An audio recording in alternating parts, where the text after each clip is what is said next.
ప్రతి ఎండాకాలం దాదాపు మా తాతకు నేను మొదటి మనవని, కేశవరావు గారికి నేను మొదటి మనవని. దానిలో సప్పట్లు కొట్టేది రవి.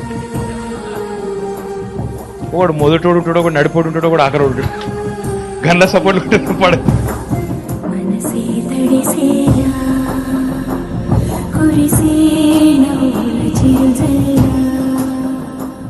ఇది బా.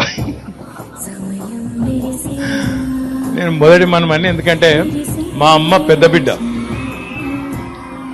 మీకేమైందిరా?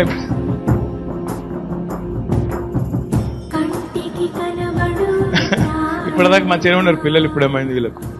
అయితే మా అమ్మ మా తాతకు పెద్ద బిడ్డ. మొత్తం నలుగురు సంతానం వాళ్ళు. మా అమ్మ పెద్ద బిడ్డ, ఇక మీ అందరికి తెలుసు. ఇక్కడ ఈ ఊళ్ళోనేమో మా అమ్మని రాజ్యం అంటారు, రాజవ్వ అంటారు. ఎందుకంటే అప్పుడు మా తాత ఏంటంటే స్వాతంత్ర సమరయోధుడు. ఆయన బిడ్డ పేరు కూడా స్వరాజ్యం అని పెట్టుకున్నాడు. కాబట్టి ఈ ఊళ్ళో అందరేమో రాజ్యం రాజవ్వ అంటారు.